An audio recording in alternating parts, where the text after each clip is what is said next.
Hi, welcome back to the Pot Smoker's Bible. My name is Zion. I'm the author of the Pot Smoker's Bible, which contains the prophetic book of Zion, where I get my name and my authority. Today, we are talking the 8th part of the 20th chapter of the Pot Smoker's Bible, which is the 17th chapter of the book of Zion. This is the final part of the dissertation, and perhaps the reading. I don't know if we'll get that far or not. But anyway, as I said last time, we're starting with Lamentations 5, 1 to 4, which is Zion 17, 25 to 28. Remember, O Lord, what has come upon us. Consider and behold our reproach. Our inheritance is turned to strangers, our homes to aliens. We are orphans and fatherless. Our mothers are widows.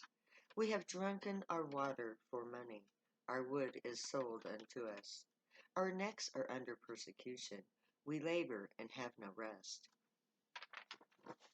Lamentations 5, 1 to 4 is a very accurate description of the plight of my people. We are subject to reproach, loss of property. We are orphans in foster care. We are fatherless. We are mothers who are widows for all intents and purposes, raising our young alone. We must now buy our water and wood. And most true of all, we are under persecution. We labor, but have no rest. All of the above is true, but only for my people. Only we are ridiculed for our way of life. Our homes are taken from us and sold to strangers, the profits going to the state. What other minority group are subject to children being taken from us? Perhaps the immigrants. Who else has so many bastards with no fathers to raise them? And is that our fault, by the way? And our single mothers must look as if they were widows, with no husbands to provide for their young. Everyone pays for wood and water. But who else is subject to laws that restrict their chosen form of entertainments? I've already proven these points. Psalms 119, 134. Zion 17:29. Deliver me from the oppression of men, so will I keep thy precepts. Zion's job is to gather her people that are oppressed and teach them their hidden truth together when they call on the Gray to come to be proof of their claims of divine right to get high, having pledged to keep God's laws and precepts. Then the Gray will come and keep their promise to return to save their true people. Psalms 35, 10 to 12, Zion 17, 30 to 32. All my bones shall say, Lord, who is like unto thee, which delivereth the poor from he that is too strong for him, yea, the poor and the needy from him that spoileth him. False witnesses did rise up. They laid to my charge things that I knew not. They reward me even evil for good, to the spoiling of my soul. Psalms 35, 10 to 12 closes this chapter. Who, like you, the Gray, who can come to deliver the poor from those who are too strong for him. Only the true living alien God can make real what is written of them. The plight of my people is dire. I, as a child of Zion, didn't know why my life was so hard, or why my desire to smoke a plant was so wrong. But now that I've put the testimony of the prophets together, I know my people need the help of God. Without them, we are not strong enough to prove our innocence. But with the grace of parents, oh man, the dangers will end for my people. No amount of gold, silver, or dollar bills can save the foolish from the things that they have created. The wealthy people who rule over the poor will have no strong God to save them. They will only have their gods that are idols and their pretty toys to burn with them, because they've already destroyed themselves. And so ends the 20th chapter of the Potsmoker's Bible and the 12th and the 17th chapter of the Book of Zion. So I'm going to go ahead and do the reading now. And this is how it goes. Neither their silver nor their gold.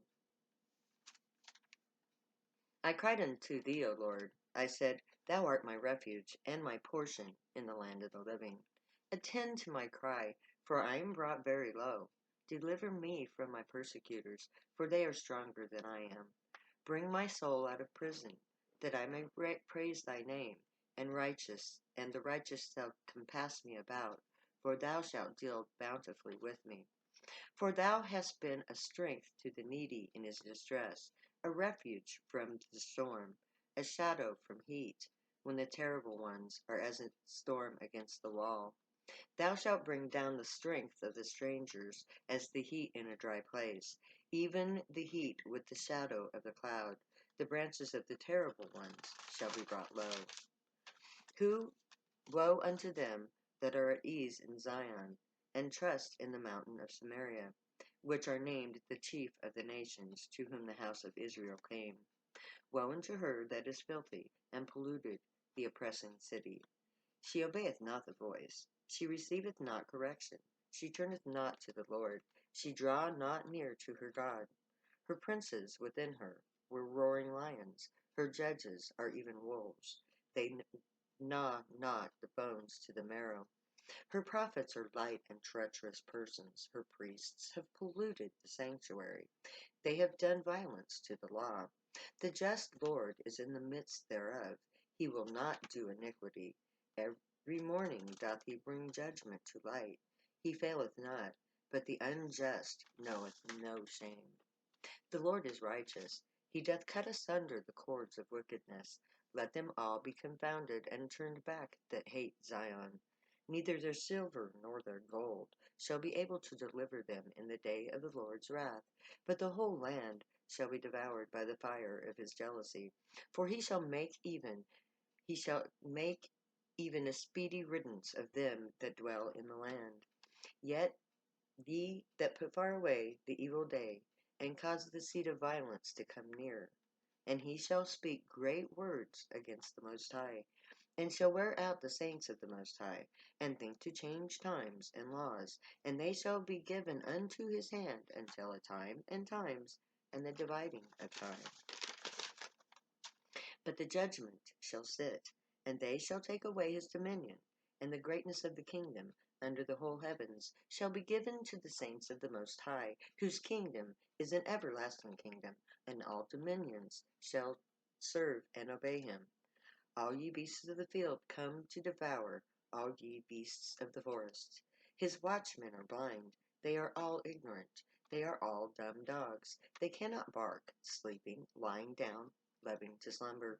Yea, they are all greedy dogs, which can never have enough. And they are shepherds that cannot understand. They all look to their own way, every one for his own gain, from his own quarter. Come ye, they say, I will fetch wine, and we will fill ourselves with strong drink, and tomorrow shall be as this day, and much more abundantly. For before these days were, there was no hire for man, nor any hire for beast, neither was there any peace to him that went out, nor came in, because of the affliction. For I set all men every one against his neighbor. Yet they tempted and provoked the Most High God, and kept not his testimonies. Remember, O Lord, what has come upon us. Consider and behold our reproach. Our inheritance is turned to strangers, our homes to aliens. We are orphans and fatherless, our mothers are widows. We have drunken our waters for money. Our wood is sold unto us. Our necks are under persecution. We labor and have no rest. Deliver me from the oppression of men. So shall I keep thy precepts. All my bones shall say, Lord, who is like unto thee, which delivereth the poor from he that is too strong for him, yea, the poor and the needy from him that spoileth him. False witnesses did rise up. They laid to my charge things that I knew not. They reward me evil for good, to the spoiling of my soul.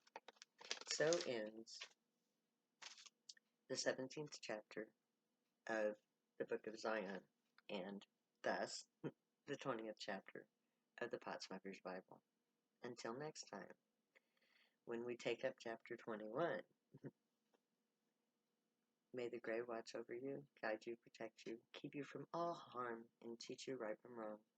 May you always be worthy of them. May your thoughts, words, and deeds reflect truth, good, and light. May you always be happy and high. Know that I love you. I'll see you soon. Later, 'cause I'll never say goodbye.